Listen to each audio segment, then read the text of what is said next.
Hello guys, welcome back to target Gurukul. So guys, आज की video में हम पॉलिटिकल साइंस के टॉप 20 क्वेश्चन को करने वाले हैं, जो कि आपके बीए एलयू एंट्रेंस एग्जाम 2022 के पॉइंट ऑफ व्यू से बहुत ही ज़्यादा इंपॉर्टेंट होने वाले हैं। तो चलिए शुरू करते हैं।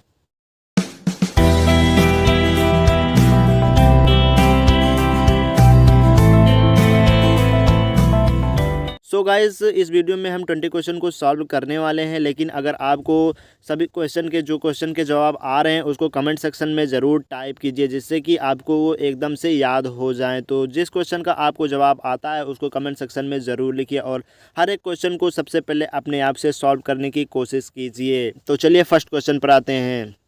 तो फर्स्ट क्वेश्चन हमारा यहाँ पर है, संविधान सभा के गठन के विचार का औपचारिक रूप से प्रतिपादन किसके द्वारा हुआ था। यहाँ पर पूछ रहे हैं जो संविधान सभा के गठन के विचार का औपचारिक रूप से प्रतिपादन किसके द्वारा हुआ था। तो ऑप्शन दिया गया है BN Rao, MN Roy, Jawaharlal Nehru, BR Ambedkar. तो यहाँ पर 4 ऑप्शन दिए गए हैं। तो चलिए फटाफट से अगर आपको जवाब आता है तो कमेंट सेक्शन में लिख दीजिए कि इसका आंसर क्या होगा। तो चलिए अब हम बताते हैं कि इसका राइट आंसर क्या है। संविधान सभा के गठन के विचार का औपचारिक रूप से प्रतिपादन जो हुआ था MN रॉय के द्वारा हुआ था। तो यहाँ पर हमारा बी ऑप्शन सही हो जाएगा, MN रॉय के द्वारा संविधान सभा के गठन का विचार का औपचारिक रूप से प्रतिपादन हुआ था। तो चलिए क्वेश्चन नंबर 2 की तरफ बढ़ते हैं। तो क्वेश्चन नंबर 2 यहाँ पर हमसे पूछ रहा है, भारत के लिए संविधान की रचना हेतु संविधान सभा का विचार सर्वप्रथम किसने प्रस्तुत किया था। तो ऑप्शन है कांग्रेस पार्टी 1936 में, मुस्लिम लीग 1942 में, स्वराज पार्टी 1934 में और सर्वदलीय सम्मेलन 1946 में। तो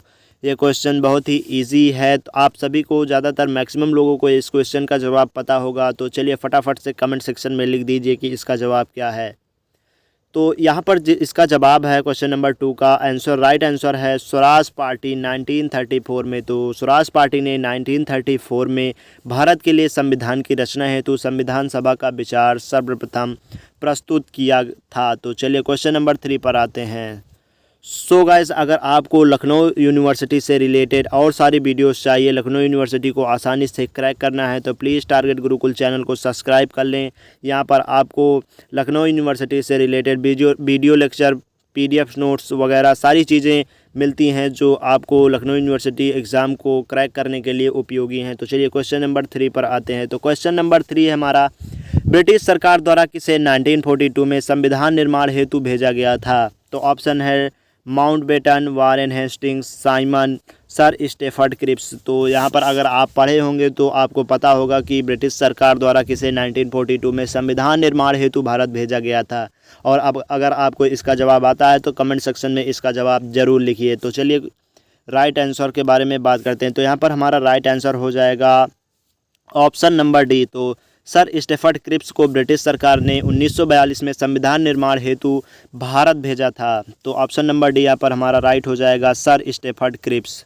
तो चलिए फोर्थ क्वेश्चन है हमारा, भारत में साम्यवाद के जनक कौन माने जाते हैं। तो भारत में साम्यवाद के जनक माने जाते हैं, तो यहाँ पर ऑप्शन दिया गया है जवाहरलाल नेहरू, भीमराव अम्बेडकर, MN रॉय और BN रॉय। तो आपको बताना है कि इसमें से राइट आंसर क्या होगा। तो चलिए अब बात करते हैं राइट आंसर के बारे में। तो राइट आंसर यहाँ पर हमारा है MN रॉय। MN रॉय को भारत में साम्यवाद का जनक माना जाता है। तो चलिए नेक्स्ट क्वेश्चन के बारे में बात करते हैं। तो नेक्स्ट क्वेश्चन है हमारा, संविधान सभा की प्रथम बैठक कब हुई थी। तो यहाँ पर हमसे पूछ रहा है जो संविधान सभा थी उसकी पहली बैठक कब हुई थी। तो संविधान सभा की पहली बैठक आप सभी जानते होंगे कि 9 दिसंबर 1946 को हुई थी। तो क्वेश्चन नंबर 6 है हमारा, यहाँ पर निम्न में से कौन सा कथन सत्य है। तो यह थोड़ा सा डिफरेंट क्वेश्चन है, तो इस तरह के क्वेश्चन भी आपको प्रैक्टिस करवाए जाएंगे, क्योंकि ये भी क्वेश्चन इंपॉर्टेंट है आपके एग्ज़ाम पॉइंट ऑफ व्यू से। तो मैंने भी क्वेश्चन पिछले साल दिया था, तो इस तरह के क्वेश्चन काफ़ी पूछे गए थे, तो आपको इस तरह के भी क्वेश्चन प्रैक्टिस करवाए जाएंगे पॉलिटिकल साइंस में। तो चलिए फ़िलहाल इस क्वेश्चन पर नज़र डालते हैं। तो पूछ रहा है निम्न में से कौन सा कथन सत्य है। तो यहाँ पर 3 कथन दिया गया हुआ है, तो इसमें आपको बताना है कि कौन सा कथन सत्य है। पहला कथन है, उद्देश्य प्रस्ताव 13 दिसंबर 1946 को प्रस्तुत किया गया। दूसरा क्वेश्चन है, उद्देश्य प्रस्ताव को मोतीलाल नेहरू ने प्रस्तुत किया। तीसरा कथन है, इस प्रस्ताव को 22 जनवरी 1947 को सर्वमान्य रूप से स्वीकार किया गया। तो आपको बताना है कि आंसर क्या है। यहाँ पर ऑप्शन दिया गया है केवल 1 और 2, केवल 2 और 3, केवल 1 और 3, इनमें से सभी। तो आंसर क्या है आपको कमेंट सेक्शन में टाइप करना है। तो चलिए अभी मैं बता देता हूँ कि इसका ऑप्शन क्या है। तो यहाँ पर तीसरा जो कथन है और पहला कथन है वो दोनों सत्य हैं। तो यहाँ पर ऑप्शन नंबर सी यहाँ पर हमारा राइट आंसर हो जाएगा। कथन 1 और 3 सत्य हैं। उद्देश्य प्रस्ताव को 13 दिसंबर 1946 को प्रस्तुत किया गया। इस प्रस्ताव को 22 जनवरी 1947 को सर्वमान्य रूप से स्वीकार किया गया। तो ये दोनों कथन हमारे यहाँ पर सत्य हो जाते हैं। तो इसीलिए ऑप्शन नंबर सी हमारा राइट आंसर हो जाएगा। तो चलिए नेक्स्ट क्वेश्चन के बारे में बात करते हैं। नेक्स्ट क्वेश्चन नंबर 7 है हमारा, भारतीय संविधान के निर्माण के समय संवैधानिक सलाहकार यानी कि कानूनी सलाहकार कौन थे। तो आप सभी को पता होगा कि हमारा जब भारत का संविधान निर्माण हो रहा था, संविधान बनाया जा रहा था, तो उस समय हमारे संविधान सभा के संवैधानिक सलाहकार कौन थे। तो ऑप्शन है हमारा डॉक्टर भीमराव अंबेडकर, डॉक्टर राजेंद्र प्रसाद, BN राव और AM मुंशी। तो यहाँ पर हमारे जो भारतीय संविधान के निर्माण के समय संविधान सलाहकार थे उनका नाम था BN राव। BN राव हमारे संविधान सलाहकार थे, संवैधानिक सलाहकार थे संविधान निर्माण के समय। तो ऑप्शन नंबर सी यहाँ पर राइट आंसर हो जाएगा। तो चलिए नेक्स्ट क्वेश्चन के बारे में बात करते हैं। नेक्स्ट क्वेश्चन है हमारा यहाँ पर क्वेश्चन नंबर 8, संविधान के प्रथम अधिवेशन में सर्वमान्य रूप से अस्थायी अध्यक्ष के रूप में चुना गया था। तो यहाँ पर देख लीजिए क्वेश्चन पूछ रहा है कि संविधान के प्रथम अधिवेशन यानी कि जो संविधान सभा थी उसके पहले अधिवेशन में उस सभा का यानी कि संविधान सभा का अस्थायी अध्यक्ष कौन था, सर्वमान्य रूप से अस्थायी अध्यक्ष किसे चुना गया था। तो यहाँ पर ऑप्शन है डॉक्टर राजेंद्र प्रसाद, डॉक्टर सच्चिदानंद सिन्हा, BN राव, इनमें से कोई नहीं। तो अगर आपको इसका जवाब आता है तो कमेंट सेक्शन में कमेंट करें। तो चलिए यहाँ पर देख लेते हैं कि राइट आंसर कौन सा होगा। तो संविधान के प्रथम अधिवेशन में सर्वमान्य रूप से अस्थायी अध्यक्ष के रूप में जिन्हें चुना गया था उनका नाम था डॉक्टर सच्चिदानंद सिन्हा। तो यहाँ पर राइट आंसर हो जाएगा हमारा बी। तो ऑप्शन नंबर बी यहाँ पर राइट आंसर हो जाएगा। तो चलिए 9th क्वेश्चन की ओर मुड़ते हैं। तो 9th क्वेश्चन हमसे पूछ रहा है, डॉक्टर राजेंद्र प्रसाद को संविधान सभा का अस्थायी अध्यक्ष कब चुना गया। तो आपको सभी को पता होगा कि हमारा जो संविधान सभा तो उसके अस्थायी अध्यक्ष डॉक्टर राजेंद्र प्रसाद थे। तो उनको कब बनाया गया संविधान सभा का अस्थायी अध्यक्ष। तो ऑप्शन दिया गया है 9 दिसंबर 1946 को, 12 दिसंबर 1946 को, 13 दिसंबर 1946 को और 11 दिसंबर 1946 को। तो यहाँ पर जो हमारा राइट ऑप्शन हो जाएगा ऑप्शन नंबर डी यहाँ पर हमारा राइट आंसर है। 11 दिसंबर 1946 को डॉक्टर राजेंद्र प्रसाद को संविधान सभा का अस्थायी अध्यक्ष चुना गया था।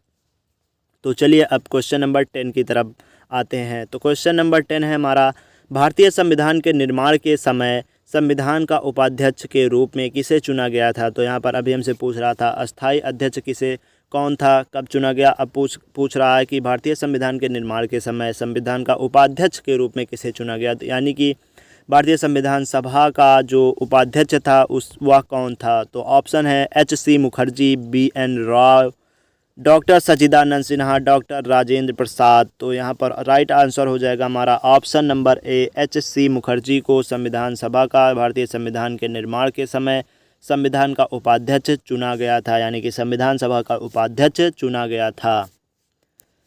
नेक्स्ट क्वेश्चन है, भारतीय संविधान की रचना में निम्न में से किसने सर्वाधिक गंभीर प्रभाव छोड़ा है। तो यहाँ पर क्वेश्चन पूछ रहा है कि जो हमारे संविधान की रचना हो रही थी तो सबसे ज़्यादा जो गंभीर प्रभाव था वह किसने छोड़ा था। तो सबसे ज़्यादा अच्छी जो गंभीर प्रभाव था किसने छोड़ा था। ऑप्शन है हमारा ब्रिटिश संविधान, नंबर बी भारत सरकार अधिनियम 1935, सी ऑप्शन है संयुक्त राज्य अमेरिका का संविधान, नंबर डी है आयरलैंड का संविधान। तो यहाँ पर हमारा जो राइट ऑप्शन हो जाएगा वो होगा भारत सरकार अधिनियम 1935। भारत सरकार अधिनियम 1935 ने भारतीय संविधान की रचना में सबसे ज़्यादा जो गंभीर प्रभाव छोड़ा था। किसने छोड़ा था? भारत सरकार अधिनियम 1935।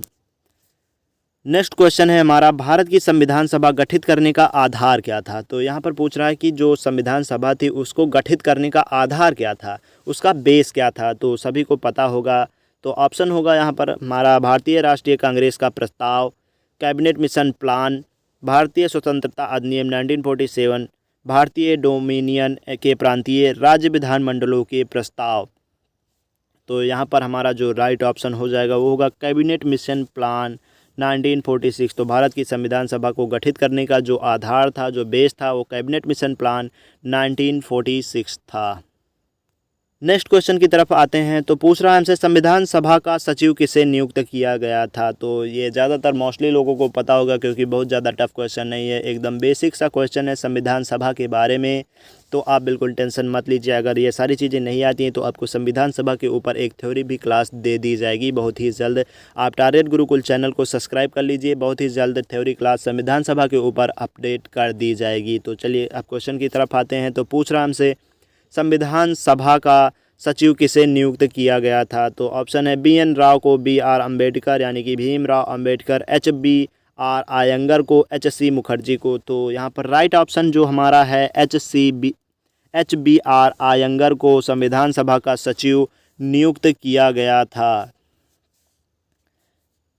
नेक्स्ट क्वेश्चन है हमारा संविधान सभा का मुख्य प्रारूपकार चीफ ड्राफ्टमैन किसे नियुक्त किया गया था। तो यहाँ पर संविधान सभा में काफ़ी पद थे, तो यहाँ पर उसका संविधान सभा का मुख्य प्रारूपकार किसे चुना गया था। तो ऑप्शन है HC Mukherjee, LN Mukherjee, BR Ambedkar, इनमें से कोई नहीं। तो संविधान सभा का जो मुख्य प्रारूपकार ड्राफ्टमैन था LN मुखर्जी को चुना गया था। तो इसीलिए हमारा यहाँ पर option number B is right answer, LN Mukherjee.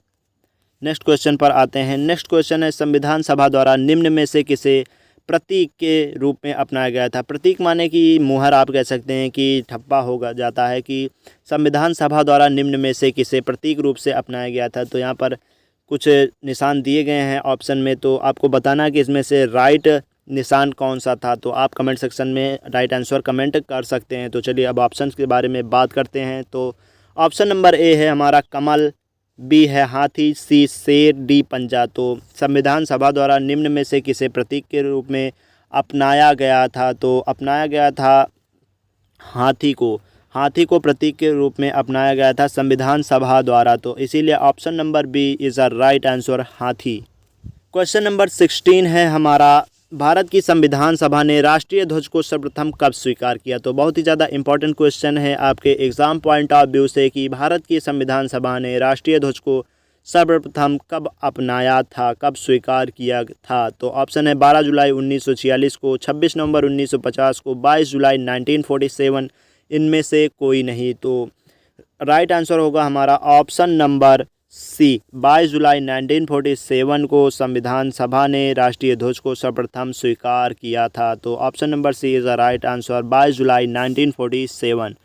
Question number 17 है भारत की संविधान सभा ने राष्ट्रीय गान को कब अपनाया था। तो जैसा कि आप सभी लोगों को पता होगा कि हमारा राष्ट्रीय गान जन गण मन अधिनायक जय है, और उसको संविधान सभा ने राष्ट्रीय गान के रूप में कब अपनाया था। तो 24 जनवरी 1950 को संविधान सभा ने राष्ट्रीय गान को जनगण मन को राष्ट्रीय गान के रूप में अपनाया था। तो option number B is the right answer, 24 January 1950। Next question number 18 है भारत के संविधान के निर्माण में संविधान सभा को कितना समय लगा। बहुत ही इजी क्वेश्चन, बहुत ही बेसिक सा क्वेश्चन है, आप सभी लोग इसका कमेंट कर दीजिए। कभी कभी जो एग्ज़ाम में आ जाते हैं बहुत ही ज़्यादा इजी क्वेश्चन भी आ जाते हैं, तो आप इसको हल्के में मत लीजिएगा।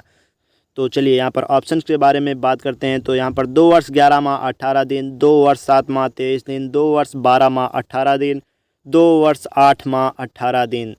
तो यहाँ पर सभी लोगों को पता होगा कि संविधान का निर्माण करने में संविधान सभा को 2 वर्ष 11 माह 18 दिन का समय लगा था।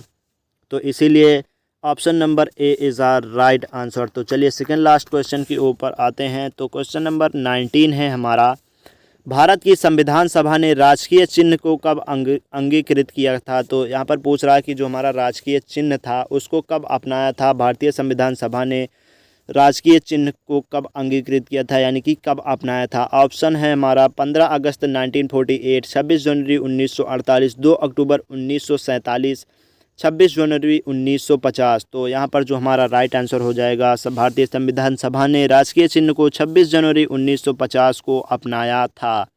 तो चलिए लास्ट क्वेश्चन की तरफ आते हैं। क्वेश्चन नंबर 20 पूछ रहा है हमसे भारतीय संविधान सभा में कुल कितनी महिला सदस्य थी। तो काफ़ी ज़्यादा इम्पोर्टेंट क्वेश्चन लग रहा है मुझे आपके एग्जामिनेशन पॉइंट ऑफ व्यू से कि भारतीय संविधान सभा में कुल कितनी महिला सदस्य थी? ऑप्शन है 10, 12, 13, 15। तो यहाँ पर जो ऑप्शन हो जाएगा 15 महिला सदस्य थी। भारतीय संविधान सभा में कुल 15 महिला सदस्य थी। तो आज की वीडियो को यहीं पर करते हैं समाप्त। उम्मीद करता हूँ कि आपको सारे 20 क्वेश्चन पता होंगे पहले से। अगर पता है तो बहुत अच्छी बात है, अगर नहीं पता है तो वीडियो 1-2 बार देखिए, आपको सारे क्वेश्चन ईजिली लर्न हो जाएंगे। और प्लीज़ अगर अभी तक चैनल को सब्सक्राइब नहीं किया है तो टारगेट गुरुकुल चैनल को सब्सक्राइब कर लीजिए, क्योंकि यहाँ पर लखनऊ यूनिवर्सिटी से रिलेटेड कोई भी अपडेट आपसे मिस नहीं होने दी जाती है। तो प्लीज़ चैनल को सब्सक्राइब कर लें, वीडियो को लाइक कर दें। मिलते हैं अगली वीडियो में, तब तक के लिए थैंक यू फॉर वॉचिंग।